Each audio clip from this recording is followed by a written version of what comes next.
इस मूवी के स्टार्ट में हम देखते हैं एक प्रिंस को जिसने अपने पैलेस को काफी खूबसूरत बनाकर रखा हुआ था। वो अपने पैलेस में खूबसूरत लड़कियों को बड़ी बड़ी दावतें दिया करता था। एक रात बहुत तेज तूफान आ जाता है। उस तूफान से बचने के लिए एक गरीब बूढ़ी औरत प्रिंस के महल में आ जाती है। अब ऑब्वियसली वो औरत बूढ़ी थी, इसीलिए शक्ल सूरत से प्यारी नहीं थी। अब वो बूढ़ी औरत प्रिंस के ऑनर में उसे रोज फ्लावर गिफ्ट देती है। प्रिंस सोचता है कि इस बूढ़ी औरत की हालत खराब है, वो एक बूढ़ी औरत है और उसकी शक्ल सूरत भी प्यारी नहीं है, इसीलिए वो उस बूढ़ी औरत का मजाक बनाता है, हंसने लगता है और उस बूढ़ी औरत की इंसल्ट करते हुए प्रिंस ने उसके फ्लावर को फेंक दिया। वो बूढ़ी औरत प्रिंस को काफी समझाती है कि खूबसूरती कभी भी इंसान के चेहरे पर नहीं होती, बल्कि वो इंसान के दिल में पाई जाती है। लेकिन प्रिंस उसकी कोई बात सुनने को तैयार ही नहीं था और देखते ही देखते वो बूढ़ी औरत एक खूबसूरत लेडी में बदल गई। असल में वो बूढ़ी औरत एक जादूगरनी थी जो कि किसी बूढ़ी औरत का रूप लेकर प्रिंस के पास आई थी ताकि वो प्रिंस को आजमा सके। वो जादूगरनी समझ गई थी कि प्रिंस के दिल में प्यार नाम की कोई चीज है ही नहीं, इसीलिए वो प्रिंस को अपने मैजिक से जानवर यानी बेस्ट बना देती है। प्रिंस उस जादूगरनी से काफी रिक्वेस्ट करता है कि वो ऐसा ना करे, लेकिन वो उसकी एक नहीं सुनती। जादूगरनी के इस मैजिक की वजह से सब लोग आहिस्ता आहिस्ता प्रिंस को भूलने लगे। यहाँ पर हम ये जान पाते हैं कि उस जादूगरनी ने प्रिंस को जो फ्लावर दिया था वो कोई आम फ्लावर नहीं था, बल्कि मैजिकल फ्लावर था, जादुई फूल था वो। और फ्लावर एक्सेप्ट ना करने पर उस जादूगरनी ने प्रिंस को ये कर्ज दे दिया और ये कर्ज तभी खत्म होगा जब प्रिंस को उस फ्लावर की आखिरी पेटल यानी पंखुड़ी गिरने से पहले किसी से प्यार हो जाए और वो भी प्रिंस से प्यार करे।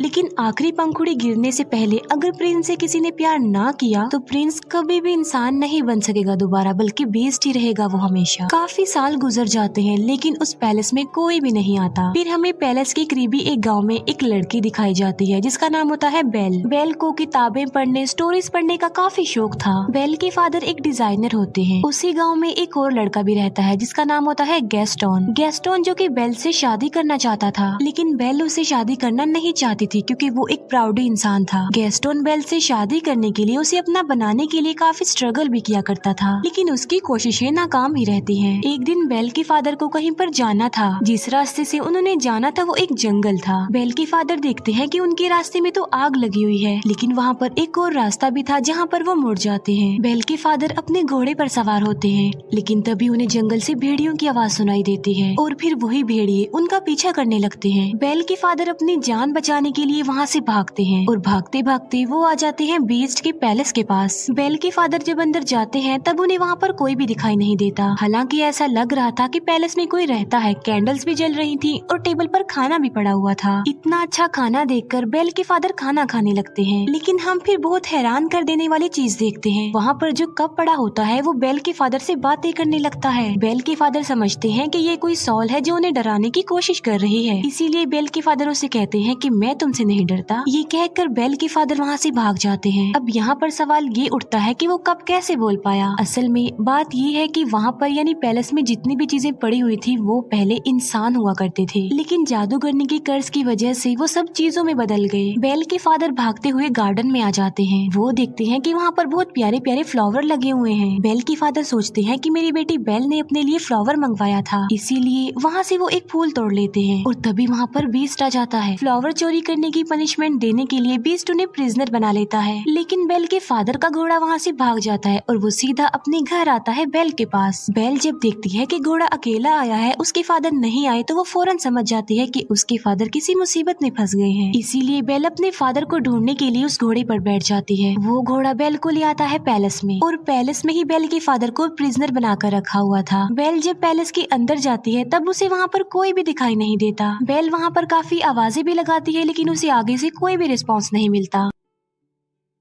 बेल वहाँ पर आवाजें सुन पा रही थी, लेकिन उसे वहाँ पर कोई भी नजर नहीं आ रहा था। बेल उस जगह पर पहुँच जाती है जहाँ पर उसके फादर को कैद करके रखा गया था, प्रिजनर बनाकर। बेल के फादर उसे बताते हैं कि ये सारा महल जिंदा है, इसीलिए जितना जल्दी हो सके तुम यहाँ से भाग जाओ। कहीं ऐसा ना हो कि वो तुम्हें देख ले। मैंने तुम्हारे लिए फ्लावर तोड़ा था और उसने मुझे पनिशमेंट देने के लिए यहाँ पर कैद कर दिया। लेकिन बेल के वहाँ से निकलने से पहले ही बीस्ट वहाँ पर आ जाता है। बेल उसे देखकर काफी डर जाती है, घबरा जाती है, क्योंकि जाहिर सी बात है वो बीस्ट था तो काफी खतरनाक लग रहा था और काफी डरावना भी। लेकिन बेल बीस्ट को ये बात शो होने नहीं देती कि वो उसे डर रही है। बेल कहती है कि मैं अपने फादर से मिलना चाहती हूँ, लेकिन बीस्ट ऐसा नहीं चाहता था कि वो अपने फादर से मिले। बेल बीस्ट को कहती है कि तुम कितनी जालिम इंसान हो, एक छोटी सी गलती के लिए तुम इतनी बड़ी सजा दे रहे हो। उन्होंने सिर्फ एक फ्लावर ही तो तोड़ा है और ऐसा करने के लिए मैं नहीं उन्हें कहा था, इसीलिए मैं हर सूरत अपने फादर से मिलूंगी। बीस्ट उसे बताता है कि अगर ये दरवाजा एक बार खुल गया और उसके बाद बंद हो गया तो ये दोबारा कभी भी नहीं खुल पाएगा। ये कहते ही बीस्ट डोर को ओपन कर देता है। बेल अंदर जाती है और अपने फादर से मिलती है, लेकिन वो अपने फादर को बाहर की तरफ पुश कर देती है और इसके बाद दरवाजा बंद कर देती है। अब बीस्ट के अकॉर्डिंग वो दरवाजा दोबारा नहीं खुल पाएगा, इसीलिए वो बेल के फादर को अंदर नहीं डाल सकता। बेल की फादर की जगह पर अब खुद बेल वहाँ पर कैद हो गई थी। इसके बाद बीस्ट बेल के फादर को वहाँ से ले जाकर आजाद कर देता है, उसे छोड़ देता है। अब बेल वहाँ पर कैद हो जाती है, लेकिन जब बीस्ट वहाँ पर नहीं होता तब एक घड़ी और एक कैंडल स्टैंड बेल के पास आते हैं। ये चीजें इंसान थी, लेकिन कर्ज की वजह से घड़ी और कैंडल स्टैंड में चेंज हो गई हैं। लेकिन ये इंसानों की तरह ही सब कुछ कर सकते हैं, सुन सकते हैं, बोल सकते हैं, चल भी सकते हैं। वो दरवाजा खोल देते हैं और बेल को कहते हैं कि तुम हमारे साथ साथ आओ। वो बेल को कहते हैं कि हम तुम्हें रहने के लिए एक अलग रूम देंगे, क्योंकि वो समझ गए थे कि बेल ही वो लड़की हो सकती है जो उन्हें इस कर्ज से आजाद करवाएगी। वो बेल को रहने के लिए एक रूम देते हैं। जब इस बात का बीस्ट को पता चलता है तो उसे काफी गुस्सा आता है, इसीलिए वो घड़ी और कैंडल स्टैंड को डांटता है और उन पर गुस्सा करता है, जिस पर वो दोनों कहते हैं कि शायद ये ही वो लड़की है जो हमें इस कर्ज से आजाद करवाएगी। तुम्हें उसके करीब जाना चाहिए, उसे इम्प्रेस करना चाहिए और उसे प्यार भी करना चाहिए। वो बीस्ट को मशवरा देते हैं कि तुम बेल के पास जाओ और उसे अपने साथ खाने के लिए इनवाइट करो। ये बात सुनकर बीस्ट को उन पर गुस्सा आता है। वो उनसे कहता है कि क्या तुम पागल हो गए हो कि मैं एक चोर की बेटी को खाने के लिए इनवाइट करूं, उसके साथ खाना खाऊं? ऐसा कभी भी पॉसिबल नहीं हो सकता। लेकिन जब उसके सारे लोग उसे काफी इंसिस्ट करते हैं तो वो इस बात के लिए मान जाता है, क्योंकि उन सब के कर्ज होने की रीजन कोई और नहीं बल्कि बीस्ट है। बीस्ट बेल के पास जाता है। वो बेल को कहता है कि तुम मेरे साथ खाना खाओगी, लेकिन इसे तुम कोई रिक्वेस्ट मत समझना। बेल उसे कहती है कि तुम क्या पागल हो? पहले तुमने मेरे फादर को प्रिजनर बनाया, फिर मुझे कैद कर लिया और अब मेरे साथ खाना खाना चाहते हो। बीस्ट दरवाजे को जोर जोर से पीटता है और कहता है कि जो भी हो जाए तुम तो मेरे साथ खाना खाओगी। बेल कहती है कि चाहे मैं भूखी मर जाऊं, लेकिन मैं तुम्हारे साथ खाना नहीं खाऊंगी। जिस पर बीस्ट कहता है कि चलो ठीक है, मैं तुम्हारी ये ख्वाहिश भी पूरी कर देता हूँ, तुम्हें भूखा ही मारूंगा। अब तुम्हें कोई भी खाना नहीं देगा और तुम भूखी ही मरोगी। बेल फिर भी दरवाजा नहीं खोलती और वो वहाँ से चला जाता है। जिस अंदाज से बेल ने बीस्ट को जवाब दिया था, उसे देखकर वहाँ सभी कर्ज चीजें लाइक कैंडल स्टैंड, घड़ी, पिर्च, कप, उन सबको ये कंफर्म हो जाता है कि बेल ही वो लड़की है जो उन्हें कर्ज से निजात दिलाएगी। फिर हम देखते हैं बीस्ट को, जो कि उसी रोज फ्लावर के पास जाता है। बीस्ट देखता है कि उस फ्लावर की बहुत सारी पंखुड़ियां गिरकर टूट गई हैं। ये वही रोज फ्लावर था जिसके खत्म होने के बाद बीस्ट हमेशा के लिए जानवर ही रहेगा और पैलेस की जितनी भी कर्ज चीजें हैं वो सारी ऐसे ही रहेंगी, हमेशा के लिए बेजान बन जाएंगी। वो फ्लावर पर बहुत ही थोड़ी पंखुड़ियां रह गई हैं और वो भी बहुत जल्द गिर जाएंगी। फिर हम देखते हैं बेल के फादर को, जो कि वापस अपने गांव में आ चुके थे। वो सब लोगों को बता रहे होते हैं कि मेरी बेटी की जान खतरे में है। जंगल के पास एक पैलेस है और वहाँ पर एक बीस्ट रहता है और वहीं पर मेरी बेटी फंस गई है। लेकिन कोई भी उनकी इस बात पर बिलीव करने को तैयार नहीं था, बल्कि वो सिर्फ इस बात को कहानी ही समझ रहे थे।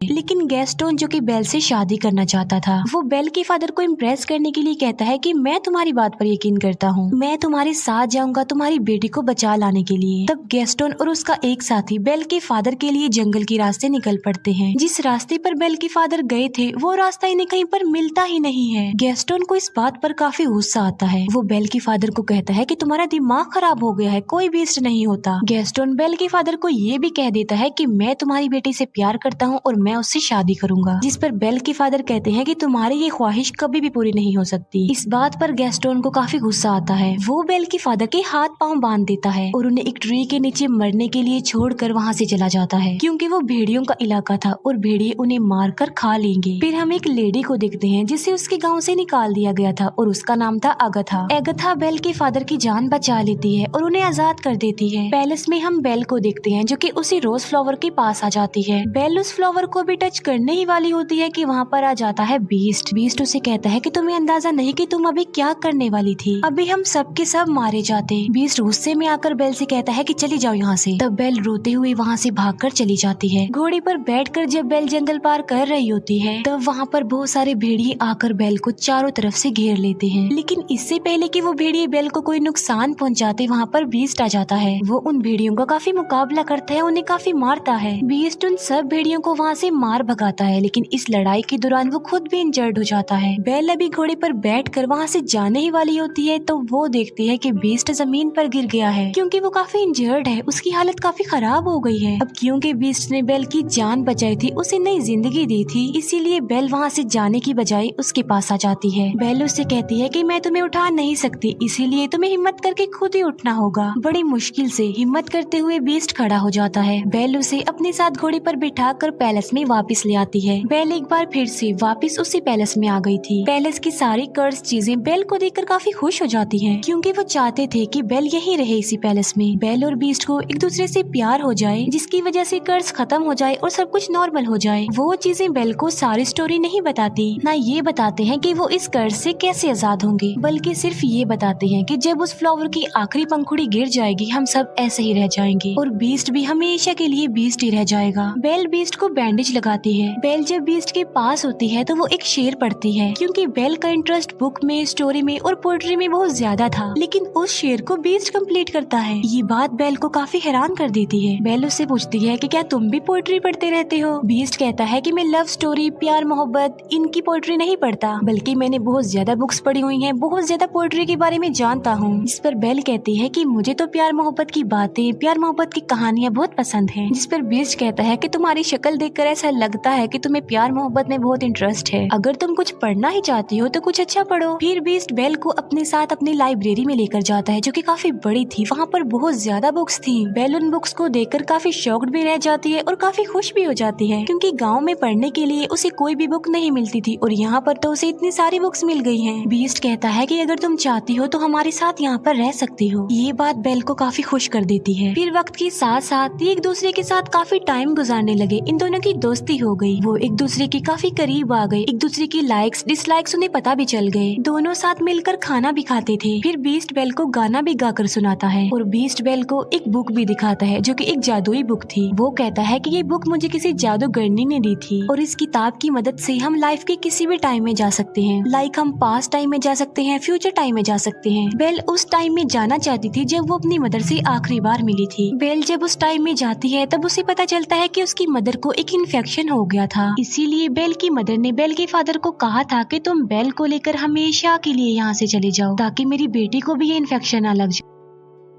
ये जानने के बाद बेल काफी दुखी हो जाती है, क्योंकि बेल ये बात नहीं जानती थी। फिर ये प्रेजेंट टाइम में वापस आ जाते हैं। कैंडल स्टैंड बीस्ट को कहता है कि तुम्हें बेल से अपने प्यार का इजहार कर देना चाहिए। बीस्ट कहता है कि वो कभी भी मुझसे प्यार नहीं करेगी, लेकिन कैंडल स्टैंड बीस्ट को काफी मनाने की कोशिश करता है और बीस्ट के सारे साथी यानी वो सारी चीजें बीस्ट को इस बात के लिए एग्री कर लेती हैं। वो पहले बीस्ट को तैयार करती हैं और बाद में वो बेल को भी तैयार कर देती हैं। बेल को डांस करना काफी पसंद था, इसीलिए वो दोनों डांस करने वाले होते हैं। हम देखते हैं कि बेल के फादर वापस अपने गांव में आ गए हैं। वो सबको बताते हैं कि गैस्टोन ने उन्हें जंगल में बांधकर छोड़ दिया था ताकि भेड़िए आकर उन्हें खा लें। वहीं बेल के फादर के साथ अगथा भी होती है, लेकिन गैस्टोन इस बात पर एग्री नहीं करता, बल्कि वो मुकर जाता है। वो कहता है कि ये झूठ बोल रहा है, इसके ऊपर शैतान आ गया है और ये पागल हो गया है। साथ साथ वो कहता है कि अगथा की गवाही कोई इम्पोर्टेंस नहीं रखती, क्योंकि ये तो पहले ही गाँव से निकली हुई है। यहाँ पर गैस्टोन का साथी भी झूठ बोल देता है। वो कहता है कि गैस्टोन जो भी कह रहा है बिल्कुल ठीक कह रहा है। इसीलिए सब गांव वाले गैस्टोन की बातों पर बिलीव कर लेते हैं और सब लोग ये समझने लगते हैं कि बेल के फादर का मेंटल बैलेंस खराब हो गया है। साथ साथ उनके ऊपर कोई शैतानी साया भी है, इसी वजह से वो बेल के फादर को पकड़ लेते हैं। फिर हम देखते हैं पैलेस में, जहाँ पर बीस्ट और बेल डांस कर रहे थे और वो डांस को काफी इंजॉय कर रहे थे। उन्हें काफी अच्छा फील हो रहा था। बीस्ट बेल को कहता है कि मैं इन फीलिंग्स को काफी अच्छा फील कर रहा हूँ, मैं तो इन्हें जैसे भूल ही गया था। बेल कहती है कि मुझे मेरे फादर ने डांस करना सिखाया। बीस्ट उससे पूछता है कि क्या तुम अपने फादर को मिस करती हो? जिस पर बेल कहती है जी हाँ, मैं अपने फादर को बहुत मिस करती हूँ। बीस्ट के पास एक जादुई मिरर होता है, जिसकी मदद से वो हर उस पर्सन को देख सकते हैं जिन्हें वो देखना चाहते हैं, और उस मिरर में वो बेल को उसके फादर को दिखाता है। बेल देखती है कि गांव वालों ने उसके फादर को प्रिजनर बनाया हुआ है, बांधा हुआ है। ये देखकर बेल काफी अपसेट हो जाती है। जिस पर बीस्ट कहता है कि तुम्हारे फादर को तुम्हारी जरूरत है, तुम्हें उनके पास जाना चाहिए। साथ साथ बीस्ट बेल को वो जादुई मिरर भी दे देता है और कहता है जब कभी तुम्हें मेरी याद आए तो मेरी इस बदसूरत शक्ल को इस मिरर में देख लेना। इसके बाद बेल अपने फादर को बचाने के लिए वहाँ से निकल जाती है और अब बीस्ट पैलेस में अकेला रह गया था। बीस्ट बेल को काफी मिस कर रहा था क्योंकि उसे बेल से प्यार हो गया था, लेकिन अब तो वो उससे काफी दूर जा चुकी थी। अब क्योंकि बेल चली गई थी तो उनका कर्ज ऐसा ही रहेगा और वो हमेशा ऐसे ही बने रहेंगे। इस बात को लेकर बीस्ट और उसके बाकी साथी काफी अपसेट हो जाते हैं। बेल अपने गाँव में पहुँच जाती है और वो देखती है कि उसके फादर को सब लोगों ने प्रिजनर बनाया हुआ है। बेल सबको बताती है कि मेरे फादर जो कह रहे थे वो बिल्कुल सच था। जंगल में एक पैलेस है और वहाँ पर एक बीस्ट रहता है, एक जानवर है वहाँ पर। लेकिन गाँव वाले बेल की बातों पर भी यकीन नहीं कर रहे थे। तब वो उस जादुई मिरर में सब लोगों को बीस्ट दिखाती है। बीस्ट को उस मिरर में देखकर सब लोग काफी हैरान रह जाते हैं। बेल उन सबसे कहती है कि वो खतरनाक नहीं है, तुम्हें डरने की कोई जरूरत नहीं है, बल्कि वो दिल का बहुत ज्यादा अच्छा है और वो किसी का नुकसान नहीं चाहता और ना ही वो कभी किसी को नुकसान पहुंचाता है। गैस्टोन को ये बातें सुनकर रियलाइज हो जाता है कि बेल अब उस बीस्ट को प्यार करने लगी है। इसी वजह से गैस्टोन जेलस हो जाता है, इसीलिए वो सबको भड़काने की कोशिश करता है कि उस बीस्ट ने बेल पर ब्लैक मैजिक कर दिया है, तभी तो ये ऐसा बोल रही है। वो कहता है कि बेल को भी इसके फादर के साथ ही प्रिजनर बना दो। बाद में वो सब गांव वालों को उकसाता है कि हमें मिलकर उस पैलेस में जाना चाहिए और उस बीस्ट को जान से मार डालना चाहिए, वरना वो इस गांव में आ जाएगा और हम सबको मार डालेगा, हमारे पूरे गांव को खत्म कर देगा। वो गांव वाले उसकी बातों में आ जाते हैं और पूरा गांव पैलेस की तरफ चल पड़ता है। जब गांव वाले बीस्ट को मारने के लिए पैलेस में आते हैं तब बीस्ट के सारे साथी यानी वो चीजें उन लोगों पर अटैक कर देती हैं। गांव वालों को कुछ भी समझ नहीं आती कि ये क्या हो रहा है, क्योंकि वो कोई इंसान तो नहीं थे बल्कि बेजान चीजें थी। फिर हम देखते हैं गैस्टोन को जो बीस्ट के पास पहुंच चुका था, लेकिन बीस्ट काफी उदास होता है क्योंकि बेल की जाने के बाद उसे कुछ भी अच्छा फील नहीं हो रहा था। वो बेल को काफी मिस कर रहा था।